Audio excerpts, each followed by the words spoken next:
The air hung heavy with the scent of dust and decay, the only sound the incessant witch-hour of the desert wind. It was 1922, and the sands of Egypt had just given up one of their most precious secrets, a newly discovered tomb untouched for over 3 millennia. For the British archaeologist Howard Carter, it was the discovery of a lifetime. But for 13-year-old Leo, a prodigy in his own right, born of an Egyptian mother and a British father, it was just another day at the dig site. As the rest of the team celebrated, Leo slipped past the festivities, making his way to the forbidden chamber, the one they had just discovered. Inside, the air grew colder, and the lantern he held aloft revealed the source of the chill. Hieroglyphs carved into the wall depicted a priestess pointing angrily at a golden scarab. Below it the words, "Whoever disturbs the sleep of Amunet will know eternal darkness." Leo scoffed. Superstitious carvings by a bunch of dead people who believed they could control the very fabric of existence. He reached out to touch the scarab, tracing its intricate design.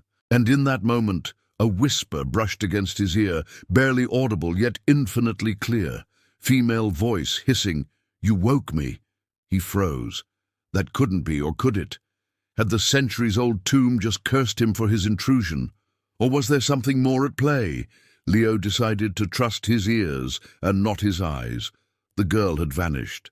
The place was empty. He cautiously approached the burial chamber, his senses on high alert.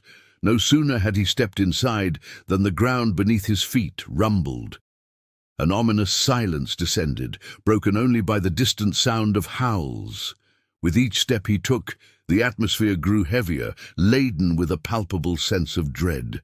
Then he saw it, a colossal statue of Amunet, her eyes gleaming with an eerie glow. Before he could react, a wave of dizziness washed over him. He stumbled back, his eyes wide with disbelief as he watched in horror. His reflection in the mirror blinked. He blinked. His reflection did it again. It was as if some malevolent entity was mocking him, taunting him with his own image. Then he noticed something more, something sinister lurking in the corners of his vision. His shadow, usually a faithful duplicate, now writhed and twisted on the floor, taking on a life of its own. It stretched and contorted, growing claws that scraped against the stone floor. Panic surged through him. What was happening to him? Was this the curse of Amunet? With trembling hands, he flipped through his journal, searching for answers. Day 3, the whispers follow me. The scarab is gone from my pocket, but I feel it moving under my skin. A chill ran down his spine. The journal wasn't supposed to be opened until tomorrow. Had his subconscious been writing it? And what about the scarab? How could it have moved on its own? Suddenly, scratches appeared on the desk, carving themselves into existence. Leo recoiled in horror as the hieroglyphs formed, spelling out a chilling message. Return it. His blood ran cold. Was Amunet demanding the return of what she perceived as her stolen property? But how could he give back something he didn't even know he had taken? Desperate for answers, he rushed back to the tomb, the golden scarab clutched tightly in his hand. The tomb welcomed him, as if it had been expecting his return. Leo walked deeper into the chamber, the silence deafening, broken only by his own ragged breathing. As he neared Amit's statue, it seemed to pulse with an ominous light. Amunet's lips parted slightly, and in a voice that echoed with the weight of ages, she spoke, "You stole my heart's weight. Now I take yours." Before Leo could comprehend her words, he felt a sharp prick in his chest. Startled, he looked down to see a tiny wound oozing a strange black liquid. In a flash, the wound transformed into a gaping hole, and the scarab emerged, now pulsating with a sickly green light.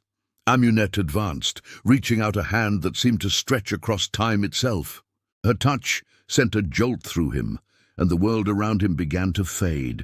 As darkness enveloped him, he realized with dawning horror that the last entry in his journal was coming true. Return it. His final heartbeat echoed within the tomb, a lonely drum in the vast chamber of death. Then it stopped. Silence. The scarab fell from his lifeless hand, crumbling into dust. The following morning, the expedition team arrived at the tomb, their faces etched with concern. They had come to check on Leo, to inquire about his late-night disappearance.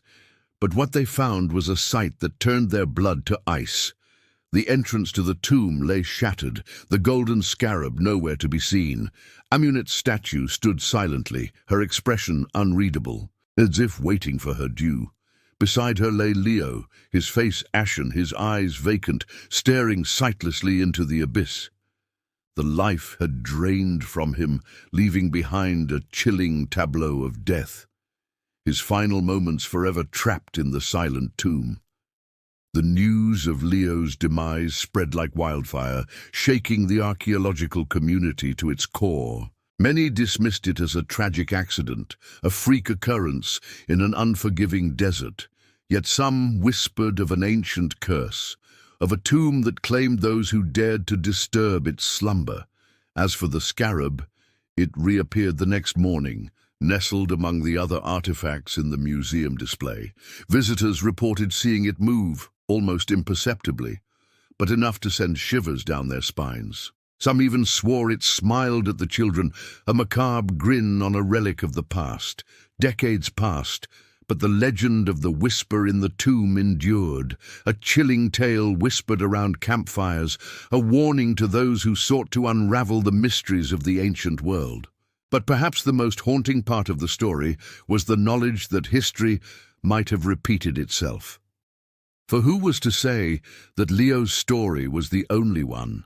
How many other tombs held secrets best left undisturbed, waiting for curious minds to awaken the slumbering evil within? The world would never know, lost to the sands of time, except for the echoes in the whispering tombs.